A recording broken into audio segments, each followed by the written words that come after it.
धन पवित्र की दान, मन पवित्र हरि भजन सो, त्रिविध होत कल्याण।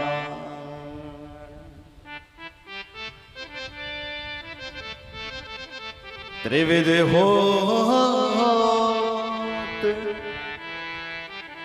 कल्याण।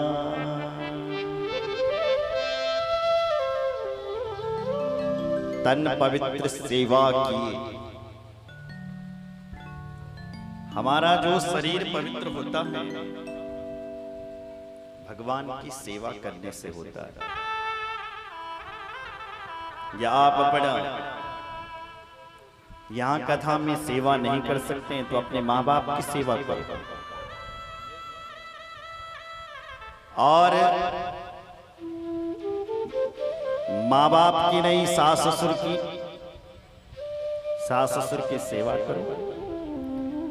शिव पुराण आपने सुना होगा, हम लोग तो बहुत शिव पुराण करते हैं। शिव महापुराण में लिखा है त्रीणि तत्र भविष्यन्ति, जहां पर बड़ों का सम्मान नहीं होता है वहां पर तीन चीजें चल करके आती है। पहला है दरिद्रा देवी,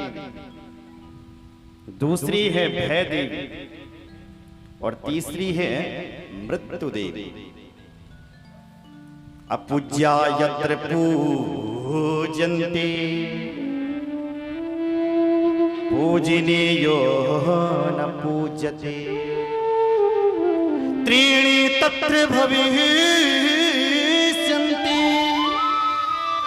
त्रीणि तत्र भविष्यन्ति, दारिद्र्यं मरणं दारिद्र्यं दारिद्र्यं दारिद्र्यं मरणं भयं तथा। जहां पर अपूज्या यत्र पूजन्ते, जहां पर बड़ों की पूजा नहीं होती है वहां पर तीन चीजें ऑटोमेटिक चले आती है। पहली है दरिद्रा, दूसरा है भय, और तीसरा है महाराज मौत। बोलो जय श्री राम। इसलिए तन पवित्र सेवा किए, शरीर को पवित्र करना है तो सेवा करो। धन पवित्र किए दान, अगर अपने धन को पवित्र करना है तो दान दो। हमारे शास्त्रों में लिखा गया है कि व्यक्ति को अपनी कमाई से दशांश दान देना चाहिए। अगर इतना नहीं दे सकते, 1000 रुपए दिन की कमाते हो तो 100 रुपए का दान दो, तो दशांश दान दो। अगर इतना नहीं दे सकते डेली का, तो कभी कथा हो रही हो, भागवत हो रही हो, वहां दान। बोलो जय श्री राम। मेरी मां, धन के 3 उपयोग होते हैं। पहला है भोग, पहला है दान, दूसरा है भोग, और तीसरा है नाश विनाश। पहले घर में जो धन आए सबसे पहले दान दो उसका, ताकि वो घर, वो धन बचा रहे, टिका रहे। लोग परेशान हो जाते हैं, बोले हमारे पैसा तो आ रहा है लेकिन टिकता नहीं है, टिकेगा कहां से? पहला अंश दान के लिए निकालो। तो पहला प्रयोग धन का दान, दूसरा भोग, और तीसरा विनाश। जब कोई दान नहीं देता, भोग नहीं करता, फिर वो हॉस्पिटलों में खर्च होता है, विनाश की ओर जाता है। इसलिए मेरी मां, दान करना सीखो। तन पवित्र सेवा की, धन पवित्र किए दान, मन पवित्र हरि भजन सो, त्रिविध त्रिविध त्रिविध त्रिविध त्रिविध होत कल्याण। अपने मन को पवित्र करना है तो भगवान की कथा सुन। मन जो है भगवान की कथा से पवित्र होता है, क्योंकि मन बहुत पापी है, मन से किसी की नहीं लगती। मन पाप भी करवाता है, पुण्य भी करवाता है, इसलिए इस मन से जितनी हो सके भगवान की कथा सुनो। बहुत भरी हमारे शास्त्रों में दान की महिमा, लेकिन मैं इतना बताता नहीं। बोलो जय श्री राम। क्योंकि लोग कहेंगे पैसे कमाने के लिए आ रखा, पैसा मांगने के लिए आ रखा। हमारे बाबा तुलसी तो मोहर लगा के अपनी रामचरितमानस में कि कलयुग में दान ही कल्याण है। बाबा तुलसी के वचन सुनिए जरा। प्रगटे चार पद धर्म के, कलिमऊ एक प्रदान, एन केन विधि दीन,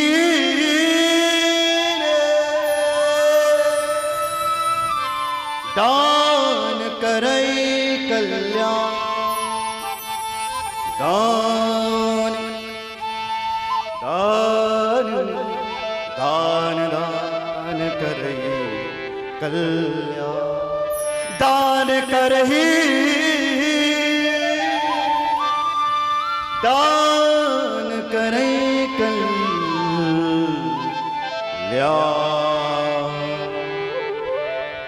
प्रगटे चार पद धर्म के, धर्म के चार पैर होते हैं, सत्य, दया, तप और दान।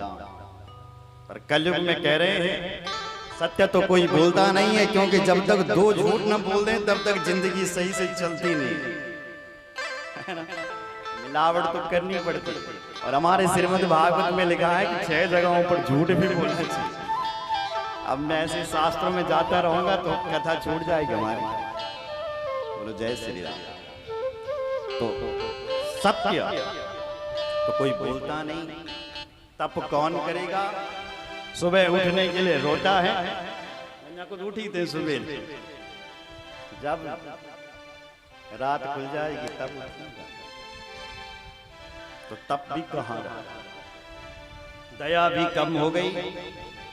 संसार में केवल दान है।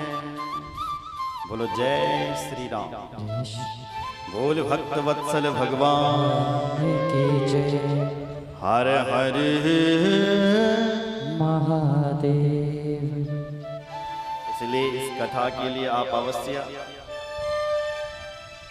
दान अवश्य करें, पर अपनी सामर्थ्य अनुसार, ठीक है? जितना आप में सामर्थ्य हो उतना दान करें, जबरदस्ती करने की जरूरत नहीं है।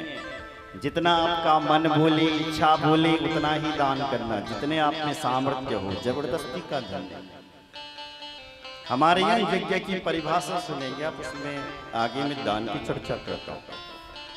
जन्मेजय राजा प्रश्न कर रहा है, गुरुदेव आप मुझे यज्ञ की महिमा बताइए। वद यज्ञ विधिम सम्यक देव्यास्तस्या समन्तता, श्रुत्वा करोम्यहं स्वामी यथा शक्ति यदीन्द्रिया, यथा शक्ति यतीन्द्रिया। हे राजन, मां भगवती को यज्ञ बहुत प्रिय है। तो राजा ने कहा, बोले गुरुदेव यज्ञ की विधि बताइए, कितने प्रकार के यज्ञ होते हैं? तो श्री व्यास जी महाराज कहते हैं, हे राजन हमारे शास्त्रों में 3 प्रकार के यज्ञ बताए गए। कौन कौन से गुरुदेव? बोले सात्विकम राजसम चैवा तामसम च तथा परम। ये 3 प्रकार के यज्ञ होते हैं। पहला यज्ञ होता है सात्विक यज्ञ, दूसरा यज्ञ होता है तामस यज्ञ और तीसरा यज्ञ होता है राजस यज्ञ। ये 3 प्रकार के यज्ञ होते हैं। बोले गुरुदेव कैसे कैसे होते हैं, क्या लक्षण है इनके, क्या विशेषता है इनके? तब गुरुदेव ने दूसरा श्लोक गुनगुनाया, तामसानाम राक्षसानाम ज्ञानिनाम तु गुणोजितम विमुक्तानां ज्ञानमयं विस्तरात् प्रविभिः विस्तरात्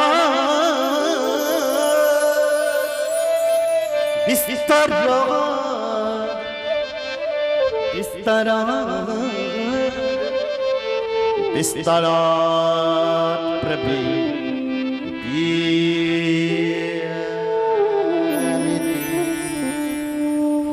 हे राजन, पहला यज्ञ होता है तामस यज्ञ, जिस यज्ञ में मार काट होती है, ऐसे यज्ञ को तामस यज्ञ कहा गया है। और मैं आपको बता दूं, ये तामस यज्ञ लोगों ने आजकल बंद कर दिया। पहले बहुत वन थी, क्या बल वना पनो वना क्या मान लिया खाड़ू बागरा न जाने क्या मारते हैं पेड़ गढ़वाल। जहां मार काट होती है ऐसे यज्ञ को तामस यज्ञ कहा गया। जिस यज्ञ में धन जबरदस्ती से मांगा जाता है, तुम्हारी इच्छा नहीं देना, लेकिन हम जबरदस्ती कह रहे हैं पैसा लाओ पैसा पैसा। जिस यज्ञ में जबरदस्ती धन मांगा जाता है, जबरदस्ती से धन लिया जाता है, ऐसे यज्ञ को भी तामस यज्ञ कहते हैं। बोलो जय श्री। दूसरा यज्ञ होता है राजस यज्ञ। जो यज्ञ मेरी माँ दिखावा के लिए होते, फलानन भागवत कराए मैं भी करूँ, अब 5 लाख खर्च कर मैं 10 करूँ 10 मैं तो देखो, तो फलाने ने कराया तो मैं भी कराऊंगा। ऐसे यज्ञ को राजस यज्ञ कहा, जो यज्ञ दिखावा के लिए होता है। तीसरा यज्ञ है सात्विक यज्ञ, जो यज्ञ अपने लिए नहीं समाज के कल्याण के लिए किया जाता है, ऐसे यज्ञ को सात्विक यज्ञ कहते हैं। बोलो जय श्री राम। तो ये जो यज्ञ वर्णियों बड़ी, ये जन के कल्याण के लिए हो रहा है, जनहित के कल्याण, आप सबके कल्याण के लिए हो रहा है। इसलिए इस यज्ञ को सात्विक यज्ञ कहते हैं। क्या कहते हैं? सात्विक यज्ञ। यज्ञ में कितनी शुद्धि थी? तो आगे लिखा है द्रव्य शुद्धि क्रिया शुद्धि मंत्र शुद्धि भूमि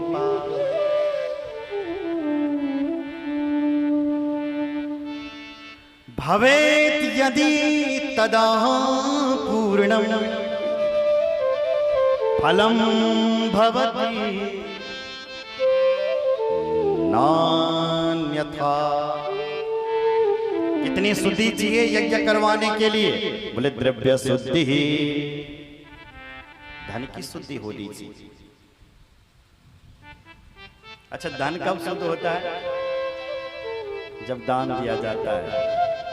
जब धन का दशांश दान दिया जाता है, तब हमारा धन शुद्ध होता है।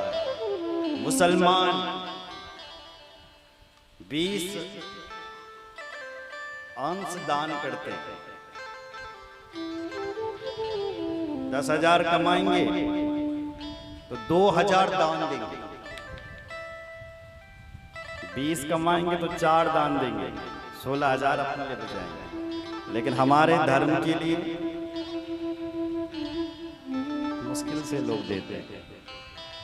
जय श्री राम। खैर अब तो देने लगे, आपके लिए तालियां। आप तो इतने अच्छे हैं कि जहां जहां कथा होती है वहां वहां दान देते हैं। आजकल हमारे विधायक भी ऐसे हो गए। हमारे एक विधायक जी हैं टिहरी में, किशोर उपाध्याय जी। हाँ, जहां भी कथा होती है, नया नया विधायक बने अभी, हर जगह दान देते हो, हर जगह, और हर जगह जाते। पहला विधायक है, ताली बजाओ उनके लिए, वो भी सुन रहे हो, और बड़े प्रेमी हमारे। लेकिन जहां उनको बुलाया जाता है, उस हर एक की कथा में जाता है, और कहते हैं बोले महाराज और तो सब बाद में होगा, पहले कथा कराओ। आप कहाँ करवा रहे हो? मैं वहीं आता हूँ। बोले जय श्री राम।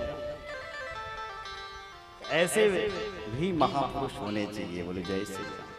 ऐसे आप लोग भी हैं, जितनी कथाएं होती हैं सब में आप कुछ न कुछ दान देते रहे। तो यज्ञ के लिए, दान देने के लिए द्रव्य शुद्धि चाहिए। द्रव्य शुद्धि, क्रिया शुद्धि, मंत्र शुद्धि भवेत यदि तदा पूर्णम् हवं भवति नान्यथा। हे राजन, सबसे पहले यज्ञ करवाने के लिए द्रव्य शुद्धि चाहिए, दूसरी क्रिया शुद्धि चाहिए, और तीसरी मंत्र शुद्धि चाहिए। दक्षिणा भले ही ज्यादा पड़ जाए, पर किसी पढ़े लिखे विद्वान से यज्ञ होना चाहिए। मंत्र शुद्धि बहुत जरूरी। बोले जय श्री राम। उसके बाद भूमि शुद्धि, भूमि शुद्धि, जिस जगह पर तुम यज्ञ कर रहे हो वो कोई देवालय होना चाहिए, कोई तीर्थ होना चाहिए, कोई वन होना चाहिए, साफ सुथरी जगह होना चाहिए। शुचो देशे प्रतिष्ठाप्या विदितासीन आश्रम। भगवान कपिल का वाक्य है सांख्य योग में, श्रीमद् भागवत में सांख्य योग भरा है। कहते हैं हे माँ, ये तन वहां पर शुद्ध होता है जहां पर अच्छी जगह होती है, यज्ञ वहां पर पूर्ण होते हैं जहां जगह अच्छी होती है, और उस जगह से हमारे तन मन विचार सब कुछ बदल जाते हैं। बोलो जय श्री राम। इसलिए धर्म के लिए दान, क्रिया शुद्धि, मंत्र शुद्धि, सब भूमि पहा। इस प्रकार से हे राजन यज्ञ करवाएं। यज्ञ में 8 प्रकार की सामग्री होती है, 7 प्रकार की सामग्री और 8 प्रकार की वनस्पति ली जाती है यज्ञ में। और मां भगवती का यज्ञ हो, अनेक प्रकार की वनस्पतियां इस यज्ञ में पड़ी जाती है।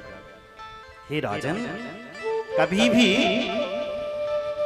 हवन जो है वो छत के ऊपर नहीं होता है।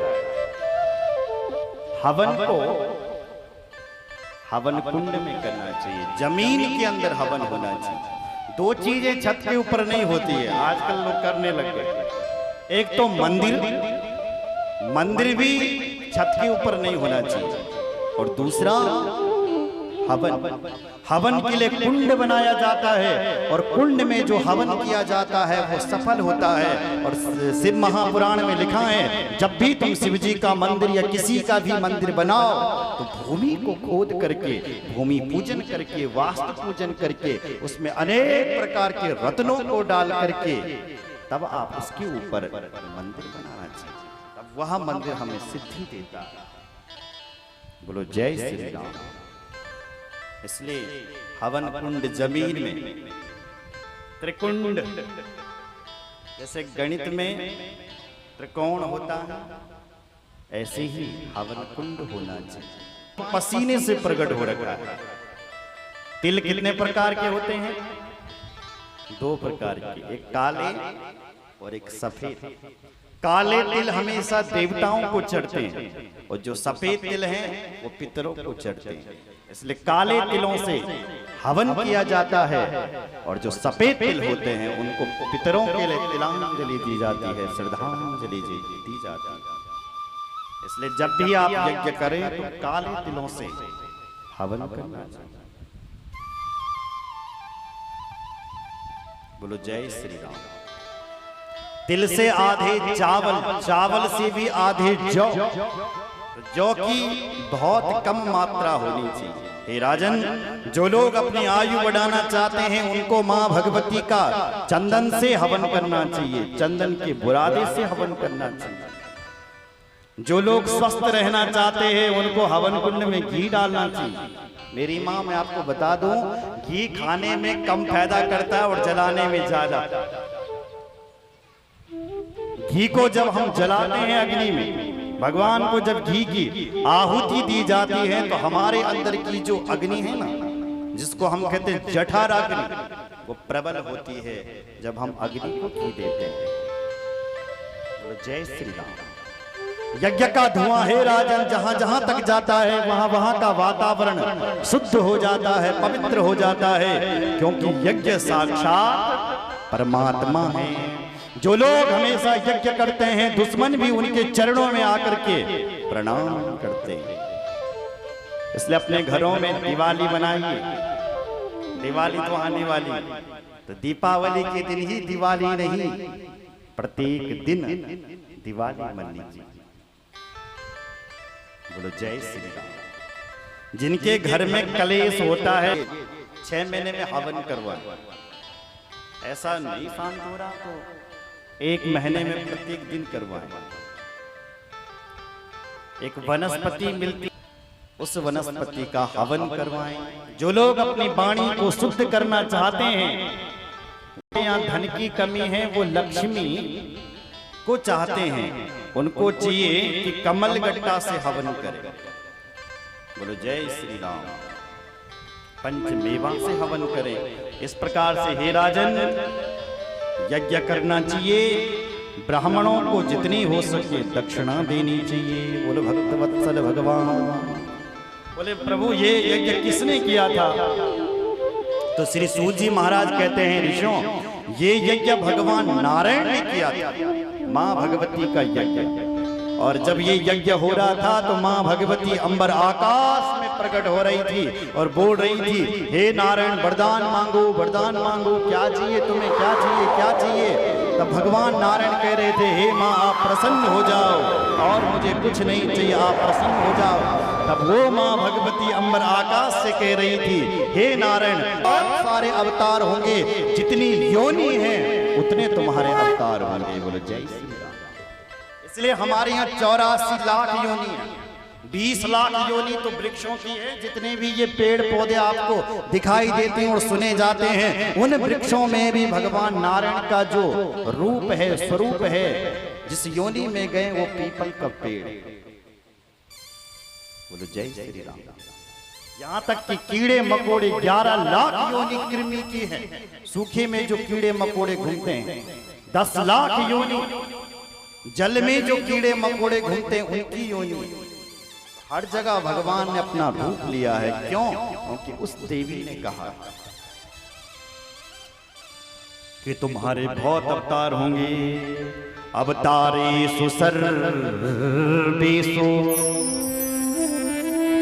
नानी योनिषु माधव, विख्याता सर्वलोकेषु भविता मधुसूदन, भविता मधुसूदन। अवतारेषु सर्वेषु, बहुत सारे तुम्हारे अवतार होंगे। विख्याता सर्वलोकेषु, सारे जगत से में तुम विख्यात होंगे। हे मधुसूदन, ये तो मैं तुम्हें आशीर्वाद देती। तुम राम बनोगे तो मैं सीता बनूंगी, तुम विष्णु बनोगे तो मैं लक्ष्मी बनूंगी, तुम कृष्ण बनोगे तो मैं राधा बनूंगी। हे मेरे भगवान, तुम जब चाहे तब आप रूप ले सकते। तो वही रूप हमारे भगवान ने एक बार श्री कृष्ण का भी लिया। कैसे लिया? हमारे भगत जी हैं,